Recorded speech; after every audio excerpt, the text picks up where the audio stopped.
श्रीमद् भागवत रहस्य कर्म मार्ग, ज्ञान मार्ग और भक्ति मार्ग जीवन नारायण का अंश है। इसे तो उसी में मिल जाना है। इसके लिए शास्त्रों ने अनेक उपाय कहे हैं। कर्म मार्ग, ज्ञान मार्ग तथा भक्ति मार्ग। उपनिषद से अर्थात उपनिषदों के ज्ञान से ईश्वर का अपरोक्ष साक्षात्कार होता है। परंतु श्री व्यास जी ने विचार किया कि उपनिषदों की भाषा गूढ़ है, सामान्य मनुष्य इसे नहीं समझ सकेंगे।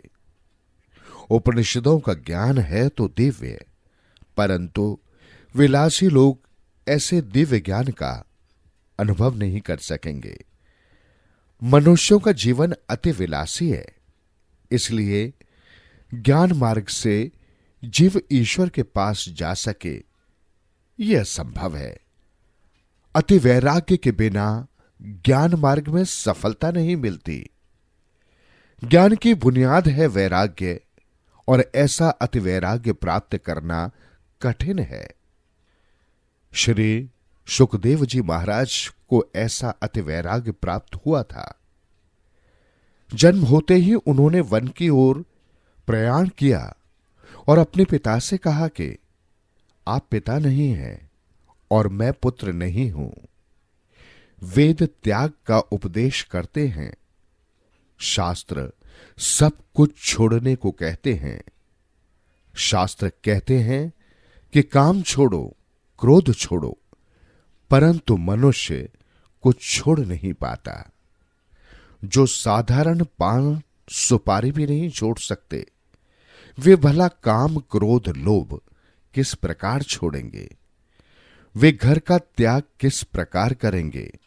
सर्वसाधारण मनुष्य को तो कुछ करना नहीं है और वो कुछ छोड़ नहीं सकता।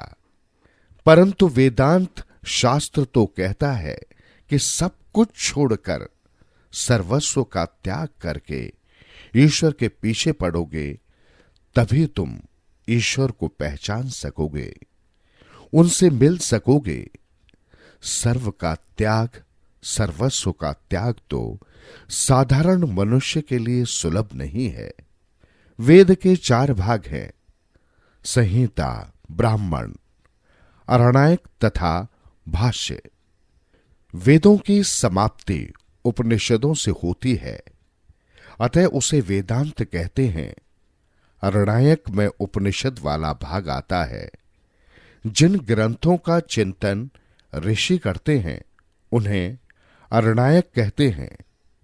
बंगलों में भोग विलासों में रहने वालों का उपनिषदों में, उपनिषदों के अध्ययन में अधिकार नहीं है।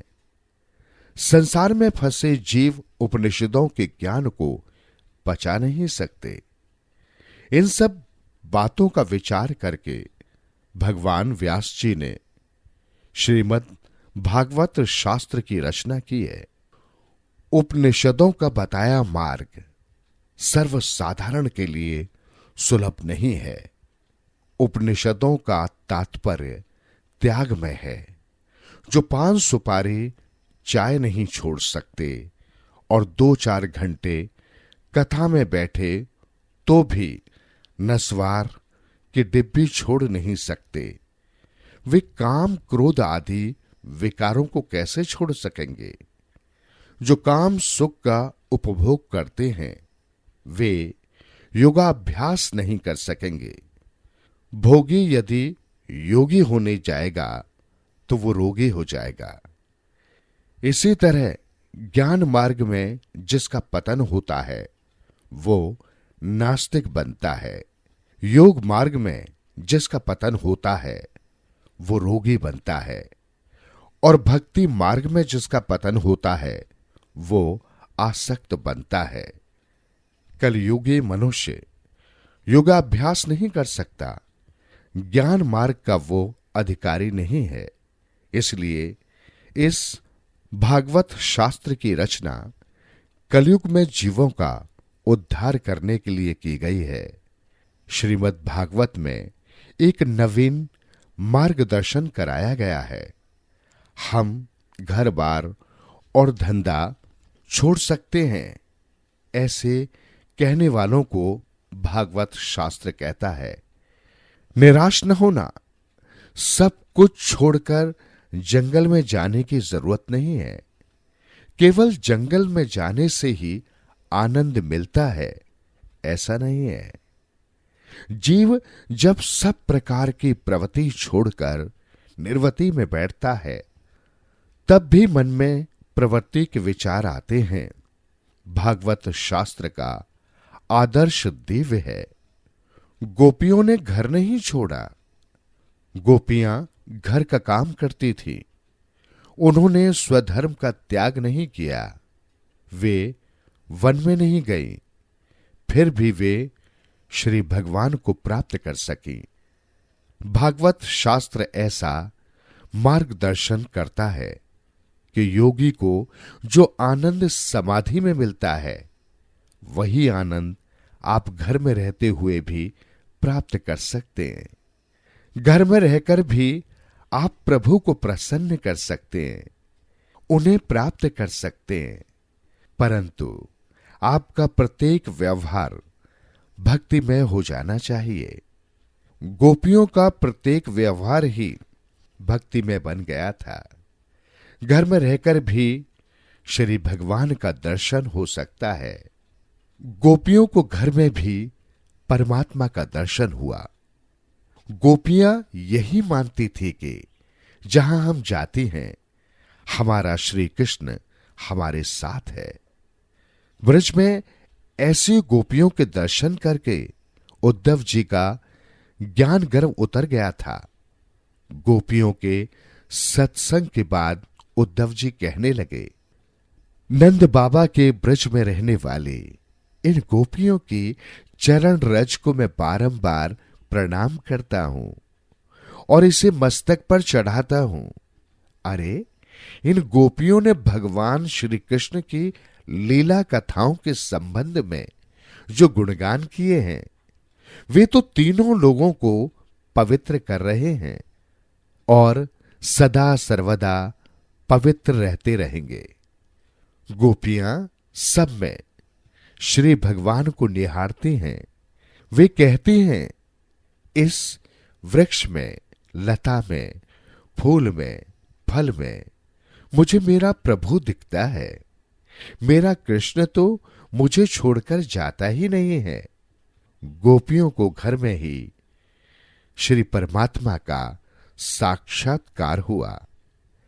श्रीमद् भागवत में कहा गया है कि घर में रहो, अपने सभी व्यवहार करो, फिर भी परमात्मा को प्राप्त हो सकोगे। अतः घर में रहना पाप नहीं है, परंतु घर को मन में रखना पाप है। सबको साधु होने की जरूरत नहीं है। यदि आप सब सन्यास ले लेंगे, तो साधु सन्यासियों का स्वागत कौन करेगा? उनका सम्मान कौन करेगा? गोपियों की प्रेम लक्षणा भक्ति ऐसी दिव्य है कि उनको घर में रहते हुए भी प्रभु की प्राप्ति हुई। वे श्री कृष्ण रूप बनी है। इसी प्रकार श्री कृष्ण में जिसका मन मिलेगा, वो श्री कृष्ण रूप हो जाएगा। ऐसे अलौकिक भक्ति मार्ग का भगवान व्यास नारायण इस भागवत शास्त्र में वर्णन करेंगे और इसी भक्ति द्वारा परमात्मा का साक्षात्कार होगा। श्रीमद् भागवत आपके प्रत्येक व्यवहार को भी भक्ति में बना देगा। श्रीमद् भागवत व्यवहार और परमार्थ का समन्वय कर देगा। आपको घर में भी वही आनंद देगा जिसे योगी वन में बैठकर भोगते हैं। योगी समाधि में जैसा आनंद पाते हैं, वैसा ही आनंद गृहस्थ को भी प्राप्त हो सके, इसलिए भागवत शास्त्र की रचना की गई।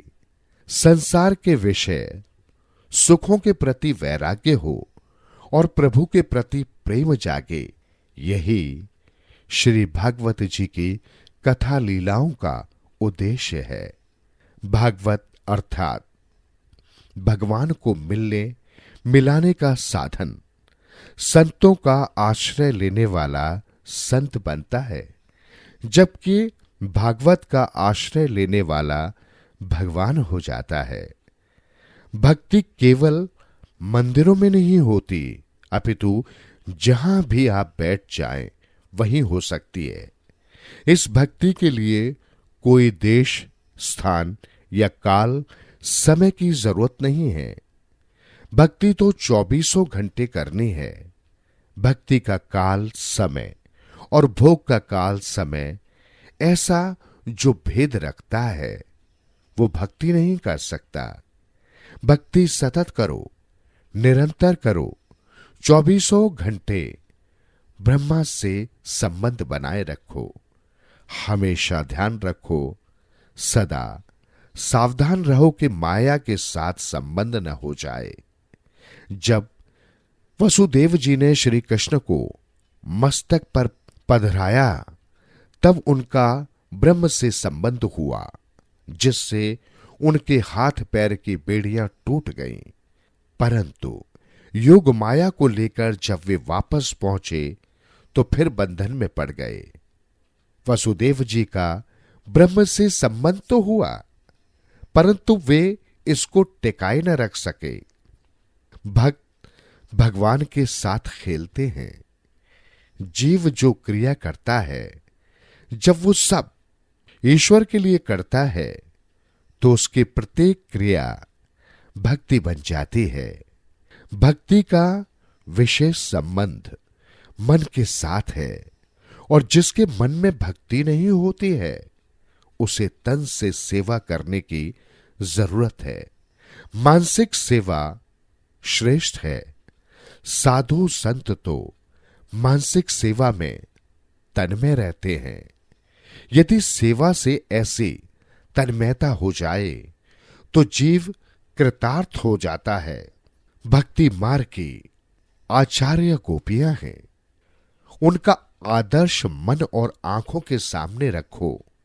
ज्ञान मार्ग और योग मार्ग से जिस ईश्वर के आनंद का अनुभव होता है, उसी आनंद का अनुभव इस भक्ति से सहज प्राप्त होता है। ज्ञानी योगियों का जो ब्रह्म आनंद प्राप्त होता है, वही साधारण जीवात्मा को भी प्राप्त हो। इस उद्देश्य से ही श्री भागवत की रचना की गई। सर्वप्रथम भगवान का स्वरूप बताया गया है कि भगवान कैसे हैं।